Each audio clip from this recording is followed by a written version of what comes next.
વાઘોડિયા વિસ્તારમાં આવેલા આસ્થા ફાઉન્ડેશન સંચાલિત પરિવર્તન સ્કૂલ ફોર સ્પેશિયલી એબલ્ડ શાળાના બાળકો દ્વારા 78મા સ્વતંત્ર દિવસની ઉજવણી કરી હતી, જેમાં બાળકોએ દેશભક્તિના ગીતો પર નાટ્યાત્મક પ્રદર્શન કર્યું હતું. સતત બીજા વર્ષે સ્પેશિયલ બાળકોએ તૈયાર કરેલા નૃત્યને પ્રસ્તુત કરવા માટે પ્લેટફોર્મ પૂરું પાડવામાં આવ્યું હતું. બાળકોએ 10 દિવસ રોજે 2 થી 3 કલાક મહેનત કરીને પરફોર્મન્સ તૈયાર કર્યું હતું. આ સાથે વર્ષ દરમિયાન આ બાળકો માટે સવારના 10 થી સાંજના 5 કલાક સુધી તેમના સર્વાંગીક વિકાસ માટે વિવિધ પ્રવૃત્તિઓ કરાવવામાં આવે છે. આ કાર્યક્રમના ઉદ્ઘાટન પ્રસંગે ડીપીએસ કલાલી સ્કૂલના આચાર્ય ડો. એ.કે. સિન્હા અને ક્ષત્રિય કરણી સેના પરિવાર ભારતના રાષ્ટ્રીય સચિવ મનીષસિંહ પરમાર ખાસ ઉપસ્થિત રહ્યા હતા.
आप यहाँ से मिक्स करें।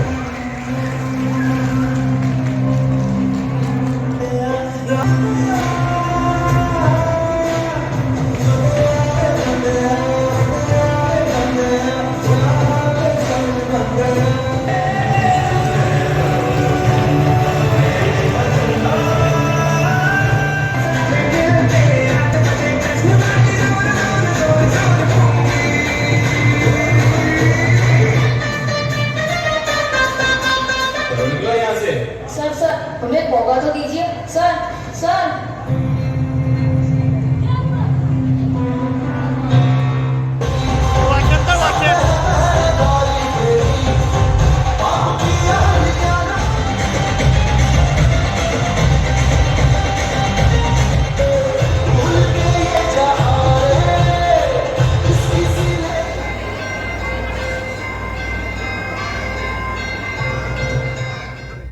આજના આપના 78 સ્વાતંત્ર્ય દિનના દિવસે આસ્થા ફાઉન્ડેશન પરિવર્તન સ્કૂલ દ્વારા સ્પેશિયલ ચાઇલ્ડ બાળકો દ્વારા ખૂબ જ સુંદર આયોજન કરવામાં આવેલ છે આપણે હિમાલયા પાર્ટી પ્લોટમાં, અને સાથે પેરેન્ટ્સો એ પણ ખૂબ સારો સહકાર આપ્યો છે અને બધા ટીચરગણે પણ સારો સહકાર આપ્યો છે, એમની પણ ખૂબ ખૂબ મહેનત છે.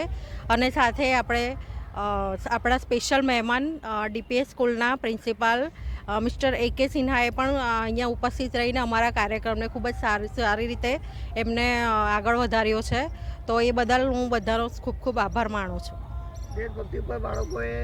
દેશભક્તિ પર બાળકોએ ખૂબ જ સારો અને ખૂબ જ સારું પરફોર્મન્સ આપ્યું છે, અને એ બદલ હું બધાનો ધન્યવાદ માનું છું. અને છોકરાઓએ પણ ખૂબ સારું પરફોર્મન્સ કર્યું છે. ફાલ્ગુની રાઠવા. આસ્થા ફાઉન્ડેશન છેલ્લા 12 વર્ષથી સ્પેશિયલ બાળકોની સ્કૂલ ચલાવે છે. આ બાળકો માટે અમે ઘણી બધી પ્રવૃત્તિઓ કરીએ છીએ એમના વિકાસ માટે, જેમ કે એ લોકોને સાંસ્કૃતિક પ્રોગ્રામ કરીએ છીએ, એ લોકોને ભણાવવાનું કરીએ છીએ, ઘણી બધી આવી પ્રવૃત્તિઓ ચાલતી હોય છે. અને એ લોકોને અમે પ્રોત્સાહિત કરીએ છીએ કે આગળ એમનો ઘણો સારો વિકાસ થઈ શકે. રેણુકાબેન.